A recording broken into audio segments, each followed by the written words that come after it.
Assalamualaikum Bu Sari. Waalaikumsalam, Pak Jenal, apa kabar? Alhamdulillah sehat. Ibu gimana kabarnya? Sama, sehat. Alhamdulillah. Sebelumnya saya ucapkan terima kasih Bu karena Ibu sudah meluangkan waktu untuk mau menerima saya melakukan interview, karena hari ini saya ingin belajar banyak sekali dengan Ibu, terutama peran Ibu sebagai pimpinan sekolah. Siap. Khususnya karena saya CGP Angkatan 9 ini sedang belajar di modul 3.1 mengenai pengambilan keputusan yang berbasis pada nilai-nilai kebajikan universal. Iya. Nah, oleh karena itu Bu, selama Ibu memimpin di sekolah ini ya Bu, kira-kira Ibu sering nggak dihadapkan pada permasalahan antara ini adalah keputusan yang benar dan ini adalah keputusan yang salah?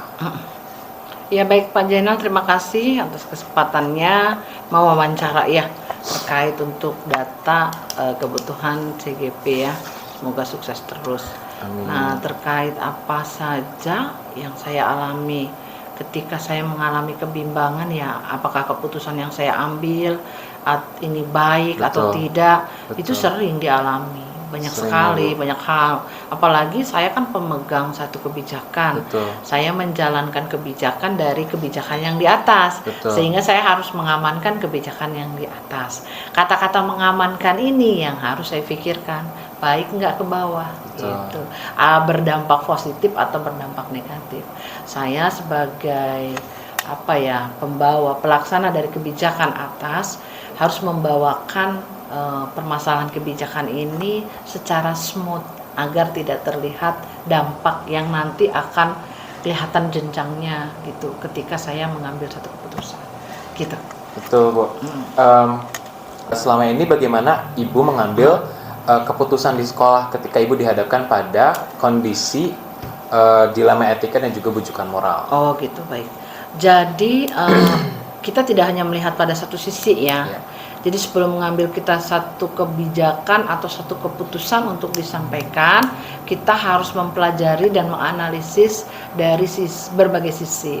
Nah, terutama kalau kita mau mengambil keputusan terkait si A atau si B, mau lanjut atau tidak, itu banyak hal yang kita tentukan. Berarti otomatis di sini analisis kita bermain, hati kita juga bermain. Bagaimana kita menyeimbangkan antara hati, emosional dengan akal sehat kita agar kita bisa menyampaikan. Yang lebih sulit sebenarnya adalah bagaimana cara kita menyampaikan satu keputusan ini, karena keputusan ini bisa saja memberatkan dari masing-masing pihak gitu. Betul. Nah, oleh karena itu saya ingin belajar banyak dari Ibu yang sudah banyak sekali menghadapi kasus-kasus dilema etika dan juga bujukan moral Bu. Lalu kira-kira langkah-langkah atau prosedur seperti apa ketika Ibu dihadapkan pada situasi tersebut? Kira-kira langkah apa yang konkret yang selalu Ibu lakukan? Yang pasti pertama kita harus menjadi pendengar yang baik dulu. Pendengar yang baik dari dua belah pihak, gitu ya. Kalau antara pihak kepala sekolah dan pihak guru katakan atau pihak lain, itu harus kita dengarkan dulu semuanya. Setelah kita dengarkan, kemudian kita kaji permasalahannya apa sih, gitu lah. Setelah kita identifikasi nih permasalahannya, kita harus mengkomunikasikan dulu. Kalau memang ini urusannya dengan kebijakan pihak atas, kita komunikasikan dulu dengan pihak terkait. Gitu. Setelah kita komunikasikan, kita diskusi dengan pihak terkait, baru kita bisa menyelesaikan permasalahan yang ada tadi. Yang pasti kita harus mengidentifikasi kemana kita harus berkonsultasi ketika memang kita masalah ini sangat pelik gitu loh. Atau kita komunikasikan dengan teman sejawat kita gitu loh, teman sejawat kita yang mungkin juga pernah mengalami hal yang sama. Jadi komunikasi harus dibina gitu loh. Jadi intinya pertama jadi pendengar yang baik. Setelah jadi pendengar yang baik, identifikasi dari hasil itu kita confirm dulu, kita bikin nalar kita yang main di situ. Setelah itu baru kita komunikasikan dengan pihak atasan jika itu memang diperlukan. Tapi jika ketika kita udah identifikasi dan itu permasalahannya hanya permasalahan kepala sekolah dan guru saja, internal saja, ya sudah kita komunikasikan dengan tim Jadi kalau saya simpulkan, memang langkah-langkah yang selama ini diambil itu adalah yang pertama menjadi pendengar yang baik. Karena selama ini kan orang-orang sering sekali nyaman untuk menjadi pembicara yang baik, tapi gagal untuk menjadi pendengar yang baik. Betul. Yang kedua adalah mengidentifikasi permasalahannya seperti apa, dan yang ketiga Betul. mengkomunikasikan ya Bu. Betul, ya. Kemudian menurut Ibu, hal apa yang selama ini dianggap efektif dalam menyelesaikan atau mengambil keputusan dari kasus-kasus tersebut? Yang paling efektif? Betul, Bu. Yang paling efektif itu adalah tadi, kita mendiskusikan dengan berbagai pihak. Karena dengan mendiskusikan, dan yang pasti kita sebagai pimpinan harus terbuka. Nggak boleh kita sebagai pimpinan itu menganggap bahwa kan saya pimpinan, jadi harus seperti ini penyelesaiannya, nggak bagus. Kalau seperti itu berarti manajemen konflik di sekolahan itu nggak akan pernah selesai. Tapi kalau kita mau buka diri sebagai pimpinan, menerima masukan, lalu kita selalu berdiskusi terkait dengan masalah yang ada, insya Allah masalah akan terselesaikan. Meskipun ide konsep kadang-kadang memang kebanyakan dari kepala sekolah, gitu. Jadi diskusi ya Bu. Diskusi itu yang paling penting. Itu yang dan efektif. Mau membuka diri. Kadang-kadang sebagai pimpinan nggak mau, maunya didengarkan saja, tidak mau menjadi pendengar yang baik. Betul. Kemudian Bu, tadi untuk hal-hal efektifnya sudah selama ini dalam mengambil keputusan tersebut, ketika dihadapkan dengan dilema etika atau bujukan moral, tantangan apa Bu yang selama ini sering Ibu hadapi dalam mengambil keputusan tersebut? Tantangan itu gini, sangat banyak sih, terutama dalam diri pribadi ya. Kebanyakan itu karena kita kan perbedaan antara wanita dan pria. Kenapa wanita kan? Makanya kenapa sih sebenarnya pimpinan itu jangan wanita gitu ya? Karena kalau wanita itu akal sehatnya digunakannya biasanya belakangan, baru emosionalnya yang lebih dulu. Mengedepankan perasaan ya Bu. Gitu. Sedangkan setiap permasalahan kan tidak bisa diselesaikan dengan perasaan gitu ya. Jangan bawa hati di sini. Nah itu yang menjadi tantangan terutama. Kalau wanita itu pasti mempertimbangkan ada rasa enak dan tidak enak. Kalau laki-laki kan enggak, pokoknya itu udah sesuai, enggak pakai aturan ya udah, kalau nggak sesuai dengan aturan ya sudah selesai. Kalau kita kan enggak, mempertimbangkan kembali di belakang efek dari aturan atau efek dari nanti keputusan yang kita ambil, kita berikan itu berdampaknya apa, positif atau negatif.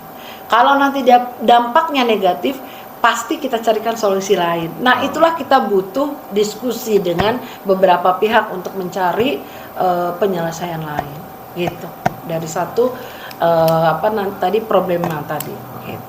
Saya setuju sih dengan pendapat Bu Sari tadi mengenai mungkin akan lebih berat pimpinan perempuan karena lebih mengedepankan perasaan. Tapi ketika, maksud saya sebagai seorang laki-laki dalam mengambil keputusan pun sepertinya justru kekurangannya adalah kadang-kadang tidak menggunakan perasaan gitu, dan pemimpin wanita di sana berperan untuk mengedepankan perasaan, walaupun sebetulnya itu akan tetap digunakan logika yang paling utama ya Bu. Betul. Sementara untuk kasus misalkan Ibu ada dihadapkan pada satu kasus, apakah Ibu memiliki jadwal sendiri untuk penyelesaian kasus atau langsung diselesaikan atau seperti apa Bu? Jadi kita lihat dulu per kasus. Setiap kita dapat kasus nih, kita lihat bisa nggak ada kasus yang butuh waktu untuk menyelesaikannya. Karena kita kan menganalisis, tadi kan kita udah identifikasi nih, kan kita analisa lagi kan. Tapi ada kasus yang memang harus diselesaikan pada saat itu. Nah disitulah fungsi pimpinan atau bahkan keterampilan seorang pemimpin untuk menyelesaikan suatu masalah itu, hari itu harus diselesaikan gitu. Tapi intinya pesan saya nih sama Pak Jainal, kalau jadi pimpinan janganlah menunda penyelesaian satu masalah. Karena ketika menunda akan ada lagi masalah lain yang harus kita selesaikan. Jadi sebaiknya memang kita punya agenda tersendiri untuk menyelesaikan suatu masalah. Jadi kita lihat dulu prioritas masalah mana yang harus kita selesaikan lebih dulu. Jangan sampai kita menunda, akhirnya nanti malah jadi jadi masalahnya jadi numpuk kayak gunung, nanti bisa meletus gitu. Jadi akan lebih baik masalah itu diselesaikan secara langsung supaya tidak menumpuk. Ya, dilihat dulu dari berat tidaknya masalah itu gitu. Dan juga prioritas permasalahannya penyelesaiannya. Kemudian selama ini ketika Ibu mengambil keputusan sebagai seorang pimpinan yang dihadapkan pada dilema etika ataupun bujukan moral, apakah Ibu mendapatkan atau adakah tim atau orang-orang yang membantu Ibu dalam mengambil keputusan tersebut Bu? sudah pasti ada ya. Ya otomatis tim manajemen. Jadi kenapa saya memilih tim manajemen? Pasti tim ini saya anggap punya nilai lebih gitu lah. Dalam hal kan kita boleh belajar sama siapa saja, bahkan sama orang yang di bawah kita pun kita harus belajar karena ada hal-hal tertentu yang kita nggak bisa selesaikan sendiri gitu kan. Namanya manusia itu kan makhluk sosial, jadi pasti butuh orang lain gitu. Betul. Untuk itu. Terakhir sih Bu, terkait pengambilan keputusan yang berbasis pada nilai-nilai kebijakan ini, menurut Ibu dari semua pelajaran yang sudah Ibu dapatkan sebagai pimpinan kepala sekolah, dan saya juga tahu track record Ibu yang juga pernah menjadi pimpinan di kepala sekolah sebelum-sebelumnya gitu. Menurut Ibu apa sih pelajaran penting atau kesimpulan besar dari pengambilan keputusan ketika dihadapkan pada dilema etika ataupun bujukan moral gitu? Oke, baik. Jadi saya itu kan sudah megang 3 sekolah ya. Iya. 3 sekolah itu 3-tiganya punya karakter yang berbeda banget, gitu ya. Jadi pengalaman penting yang saya bisa ambil dan kayaknya nggak ada sekolahnya, gitu. Nggak ada sekolahnya itu adalah kita aja bisa menjadi dewasa ya dengan begitu banyak permasalahan. Karena setiap sekolah kan permasalahannya berbeda-beda. Nah, artinya gini, setiap keputusan yang akan diambil itu pasti adalah hal yang terbaik yang bisa kita berikan kepada artinya yang meminta keputusan kita gitu. Itu adalah hal terbaik.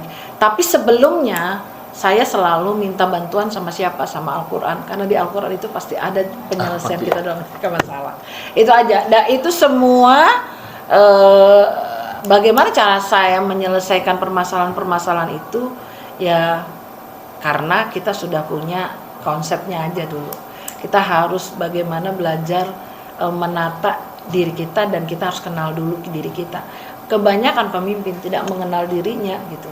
Jadi sehingga nggak tahu dirinya itu sebenarnya bagaimana sih dia berpikir gitu. Karena kan saya harus berpikir, saya harus benar nggak ya gitu. Sebenarnya saya gimana sih gitu. Akhirnya dari semua sekolah kesan yang ada ya pasti sekolah A, sekolah B, sekolah C kita akan punya konsep diri yang sama. Jadi konsep diri itu yang harus kita miliki. Jadi kita harus kenal diri kita tuh seperti apa sih gitu. Kalau kita nggak kenal susah gitu loh. Bagaimana kita mau membantu menyelesaikan orang lain, sedangkan konsep diri kita aja belum ketemu gitu. Itu aja sih. Jadi kesimpulan besarnya itu kalau bisa saya simpulkan dari yang Ibu sampaikan, sebelum dikuatkan dulu di dalam dirinya, dimanapun ditempatkan sebagai pimpinan pasti akan melakukan tugasnya dengan baik. Iya, dan menganalisa suatu permasalahan itu jangan dilihat dari sudut kerumitannya. Kalau dilihat dari sudut kerumitannya, karena kita udah punya sugesti ini susah, berat banget nih, pasti akan berat gitu loh. Tapi ketika kita melihat satu permasalahan itu, oke, ini masalah harus kita selesaikan. Bukan, aduh kok susah banget ya, jangan seperti itu. Tetap kita emang dilematik banget, apalagi ada satu permasalahan yang melibatkan orang-orang terdekat, mana yang harus kita pilih. Nah, disinilah profesionalisme kita. Yang penting dasar kita untuk membuat satu kebijakan itu adalah sesuai dengan aturan yang memang sudah dibuat, sesuai dengan kebijakan yang sudah diberikan. Ketika itu kita ajukan, ya otomatis semua akan menerima keputusan yang kita ambil. Karena memang sesuai dengan aturannya ya Bu? Iya, ketika kita nggak tahu aturannya, makanya kita agak ragu dalam memberikan satu keputusan. Gitu sih. Baik Bu Sarit, saya ucapkan terima kasih atas waktunya, atas ilmu yang diberikan. Saya belajar banyak sekali dari Ibu mengenai, khususnya sebagai pimpinan, mengenai bagaimana pengambilan keputusan yang berdasarkan pada nilai-nilai kebajikan universal. Terima kasih Bu Sari, semoga sehat selalu. Terima kasih Pak Zainal, semoga bermanfaat dan bisa menjadi pemimpin masa depan. Amin. Pak ya, amin. Assalamualaikum, selamat siang Pak Hari. Bagaimana kabarnya Pak? Alhamdulillah baik Mas Zainal ya, kabar baik, sehat. Demikian juga saya harapkan Mas Zainal juga sama ini sehat ya. Alhamdulillah, mudah-mudahan ya Pak. Saya hari ini mau izin Pak untuk menginterview Bapak sebagai pimpinan dari Kepala SMP Negeri SMP 97 sebagai pimpinan, bahwa saya sedang menjalankan tugas di Guru Penggerak Angkatan 9 ini. Salah satunya adalah tentang pengambilan keputusan yang berdasarkan pada nilai-nilai kebajikan universal. Nah Pak, Mohon diizinkan terkait waktu dan tempatnya ya Pak. Siap, silahkan dengan senang hati. Baik Pak Ari, selama menjadi pimpinan di SMP 97 ini, pasti Bapak sering sekali dihadapkan pada kasus-kasus yang berkaitan dengan sekolah. Nah, pertanyaan yang pertama adalah bagaimana Bapak mengidentifikasi ketika Bapak dihadapkan pada dilema etika dan juga bujukan moral sebagai pimpinan sekolah, Pak? Sebagai pimpinan sekolah memang sering kita mendapatkan masalah-masalah yang seperti dilematis buat kita ya. Satu sisi juga ada yang memberikan iming-iming kepada kita. Betul. Ya, tapi kalau kami di dalam hal seperti ini tentunya kita lihat kasus dan permasalahannya dulu. Betul, ya. Pak. Jadi itu yang harus kami identifikasi dulu itu masalahnya apa. Gitu. Betul. Jadi yang pertama pasti Bapak sudah mengetahui mengenai apa itu dilema etika dan juga bujukan moral. Betul. Sehingga dapat mengidentifikasi ya Pak. Ya. Yang kedua Bapak, bagaimana Bapak menjalankan pengambilan keputusan terhadap kasus-kasus tersebut Pak? Misalkan ketika Bapak dihadapkan pada sebuah kasus yang berkaitan dengan ini adalah dilema etika ataupun bujukan moral.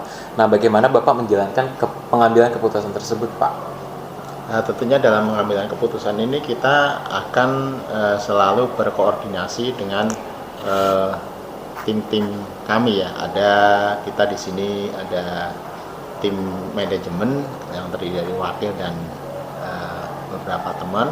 Kemudian kami juga koordinasi dengan guru BK, karena biasa dengan masalah kan kita erat dengan BK ya, betul. Konseling, dan juga ya kita libatkan orang tua supaya nanti dalam mengambil keputusan itu kita orang tua tidak merasa disalahkan dan kita sama-sama bisa menerima dari keputusan atau kebijakan yang kita berikan. Betul Pak. Jadi kalau saya simpulkan tadi Bapak berkoordinasi dengan tim manajemen yang Bapak punya tentunya, kemudian berkoordinasi juga dengan guru BK. Betul. Selain itu juga melibatkan orang tua dalam pengambilan keputusan. Betul, ya Pak. Betul. Supaya keputusannya bisa berpihak kepada semua orang gitu ya. Kemudian Pak, dari langkah-langkah yang tadi Bapak lakukan, kira-kira apa yang hal yang paling efektif Pak ketika Bapak mengambil keputusan tersebut? Hal yang paling efektif itu di bagian mananya Pak? Kalau saya lebih cenderung karena kita itu suatu sekolah itu sifatnya melayani masyarakat, saya cenderung untuk mengambil keputusan itu lebih efektif kepada orang tua. Kita ajak diskusi orang tua. Karena apa? Kalau kita hanya melibatkan tim kemudian guru BK itu menurut saya hanya sepihak. Kita harus dua belah pihak. Jadi saya cenderung yang efektif adalah kita berdiskusi dengan orang tua. Iya. Betul. Jadi tadi kalau misalkan di internalnya itu adalah di bagian koordinasi dengan tim guru BK, maka di eksternalnya itu melibatkan orang tua. Iya, dan itu merupakan salah satu langkah yang efektif ya Pak dalam pengambilan keputusan. Karena kembali lagi bahwa masalah-masalah itu yang di sekolah ini selain masalah internal ya, kalau internal sudah tidak ada masalah ini pasti kita selesaikan. Tapi yang berkaitan dengan karena sentralnya kegiatan sekolah ini adalah anak. Biasanya kita masalahnya dengan anak. Betul. Sehingga kita efektif, kita harus bicara dengan orang tua. Betul. Kemudian Pak, terkait jadwal, ini kan Bapak sebagai pimpinan pasti Bapak juga memiliki aktivitas dan kegiatan yang lumayan padat ya Pak. Menurut Bapak sendiri ketika terdapat kasus atau permasalahan yang melibatkan dilema etika atau bujukan moral, apakah Bapak memiliki jadwal tersendiri untuk pengambilan keputusan atau Bapak akan menyelesaikannya secara langsung Pak? Saya cenderung lebih cepat kita menyelesaikan masalah akan lebih efektif. Karena apa? Kalau masalah itu kita tunda-tunda, itu malah akan menjadi berkembang. Jadi saya mengambil kebijakan sebisa mungkin secepatnya, kemudian tidak memakan waktu yang panjang. Karena ini yang sering kita tangani adalah masalah-masalah di anak. Kalau anak terlalu lama masalah tidak selesaikan, secara psikologis anak juga akan berpengaruh. Gitu. Jadi secepatnya kalau bisa kita selesaikan. Tidak ada jadwal khusus untuk menyelesaikan itu. Jadi ikan cepat ikan gabus ya Pak? Iya betul, lebih cepat semakin betul. bagus. Iya. Kemudian Pak, ketika ini melibatkan anak, misalkan kasus dilema etika atau bujukan moral, kalau anak kan lebih banyak dilema etikanya ya Pak. Betul. Misalkan anak pelanggaran, tidak menggunakan topi atau tidak menggunakan seragam, apakah Bapak akan menggunakan prinsip belas kasihan atau akan lebih ke arah tetap sesuai dengan aturan yang berlaku Pak? Ya, kita lihat kondisi dan situasi serta keadaan saat itu. Kita tidak boleh kaku di dalam menerapkan aturan. Fleksibel ya Pak? Fleksibel, itu maksud saya. Jadi kita lihat anak itu kenapa dia kok sampai pertengahan semester, misalnya murid baru tidak bisa menggunakan seragam. Kita lihat identifikasi dulu. Ternyata dia orang tidak mampu. Kebetulan dia daftar KJP kok tidak masuk, gitu kan? Nah, makanya ya itu kita tetap tidak bisa aku harus seperti ini dengan aturan yang ada, bulan ini harus selesai enggak. Saya tetap mempertimbangkan lagi, tetap kita kasih waktu yang fleksibel tadi. Oh, betul Pak. Yang jelas ini berpihak kepada peserta didik ya Pak. Betul. Kemudian Pak, dari pengalaman Bapak sebagai pimpinan di sekolah ini, kira-kira menurut Bapak faktor apa yang menjadi pendukung mempermudah Bapak dalam mengambil keputusan ketika dihadapkan pada kasus-kasus tersebut Pak? Kalau faktor pendukung ya mungkin internal diri saya, karena saya selalu berpikir segala sesuatu saya terapkan kepada diri saya. Misalnya seandainya ada masalah gitu, saya kembalikan. Seandainya saya yang kena masalah seperti ini, apa yang harus saya lakukan? Jadi saya selalu bercermin kepada orang yang saya hadapi itu. Artinya ya memang saya punya punya rasa seperti itu. Lebih baik saya membantu orang daripada tidak sama sekali gitu. Karena prinsipnya kan siapa yang menanam dia yang akan mendapatkan buah yang menuai ya Pak. Ya, begitu bahasanya. Jadi memang penguatannya itu adalah justru faktor pendukungnya berasal dari internal Bapak. Kalau sudah misalkan prinsip dirinya sudah kuat, maka dengan permasalahan apapun insya Allah pengambilan keputusannya akan bijak ya Pak. Ya, jadi faktor internalnya itu yang kuat. Karena saya sudah berbagai hal mengalami dari diri saya sendiri Mas. Contoh-contoh yang saya semakin yakin, ternyata manakala kita berbuat sesuatu itu tidak usah mengharap balasannya, tapi suatu ketika akan dibalas gitu.